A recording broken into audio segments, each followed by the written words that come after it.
Hey folks, it's Matt with That Jeep Adventure, and I am back with another episode of the CJ5 rebuild series. Today I have our Dana 30 front end on the shop table, so I'm gonna get it torn down, get the housing sanded and primed so I can get some new paint on it. And then as we're putting it back together, we're gonna be replacing a lot of parts and inspecting some other parts to see if we can leave them or if they need to be replaced as well. So let's start the teardown process. Okay, so there's a few things that I need to mention here that I discovered this week about this Dana 30. I started ordering parts that I know I want to replace, you know, wheel bearings and seals and stuff like that that I know I'm gonna be replacing. I went ahead and got some of that on the way in anticipation of doing this project. And during the process, I was looking at some things, and my Jeep is a 79 model, and a lot of things didn't necessarily seem to be adding up with everything on the axle. So I called George and told him what I was seeing that was different on my axle than on a lot of the diagrams. And basically, my knuckles have been swapped out to 82 or later knuckles sometime along the road. Basically with the 82 setup here, the calipers are different than factory on the 79, and these have the 5-bolt hubs where I believe the 79 should have the 6-bolt hubs. These brake calipers are Chevy style calipers, and the older style are Ford calipers. So these Chevy calipers are held on with 2 hex head bolts. So I'm going to use this hex socket here to take those off, where on the 79 over here on the back of the caliper there's like an Allen head button that's right there. You pull that out, and then it's got like a little wedge that slides in to hold the caliper in place, where this one just bolts straight to the bracket. So I'm gonna get those taken off, and we're definitely gonna be replacing those, so I'm gonna take those with me so I can get my core on some new calipers.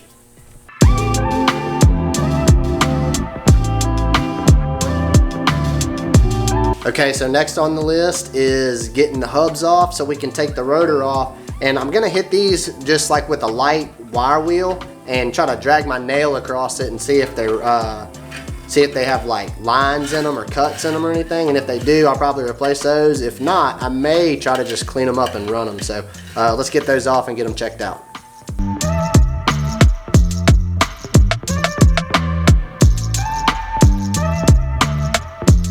Alright, I took this out and hit it with brake cleaner. Man, it was nasty. I was hitting it and it was gummed up with stuff, so I had to kind of like rub in the brake cleaner and kind of break the stuff free, but for the most part it's pretty clean.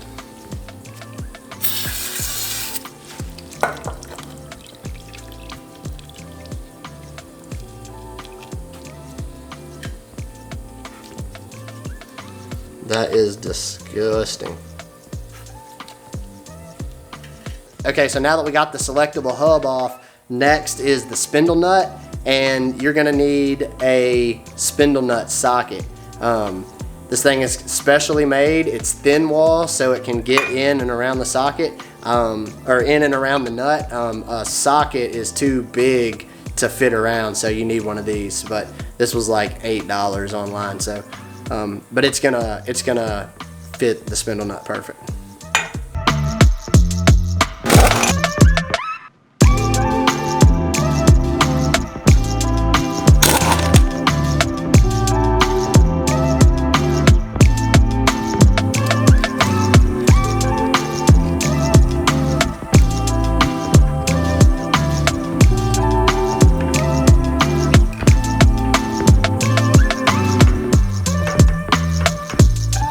Alright, that's the cone part of the wheel bearing. We got it out.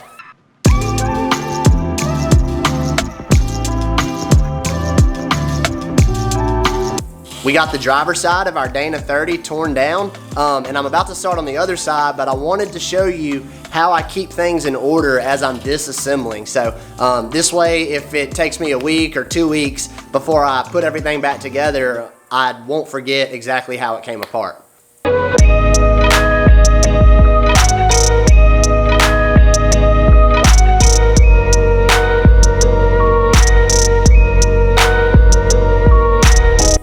So we got the hubs, the wheel bearings, the rotors, and the axle shafts all pulled out of the housing. So now I'm gonna get the housing outside, get it cleaned up, and get it back in here so I can start hitting it with a wire wheel and get it ready for primer. After getting everything apart, the ball joints are still tight, there's no wiggle.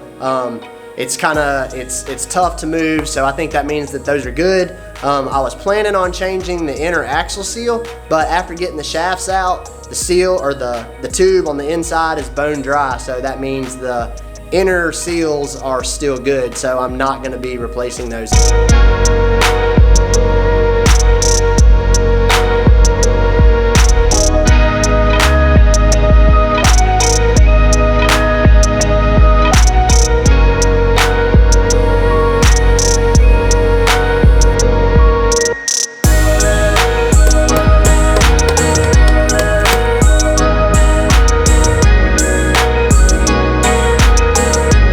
So I got the fluid drained and hit it with the brake cleaner.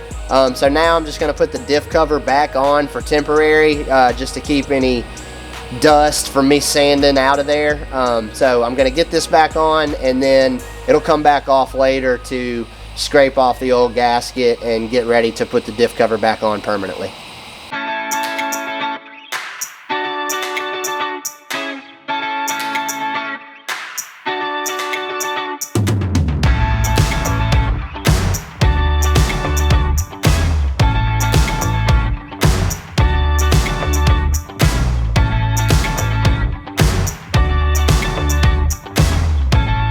Alright, well, as much fun as that was, I'm glad to be moved past that part.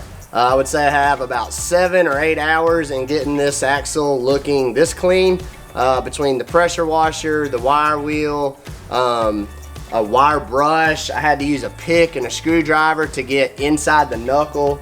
There was grease buildup in there from where the old seals were leaking.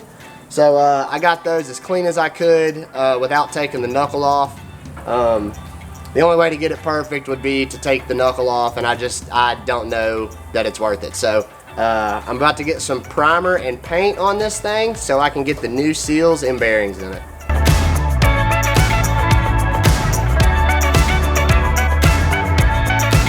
Alright, our axle is primed and ready for paint. I let it sit for about 12 hours. The primer's nice and hard, so our first coat of black should stick really well.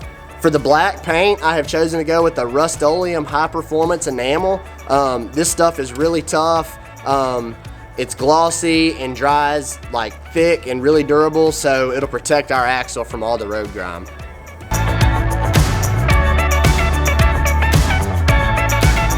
Okay, I went inside for like 4 hours to do some work, and I came back out here to check on this axle, and it looks freaking awesome. I thought it was still wet. I touched it and it's completely dry. That's just how glossy this paint is. You can tell on like the knuckles and on the cast part how thick the paint is. So it should really do good protecting our axle for many more years to come.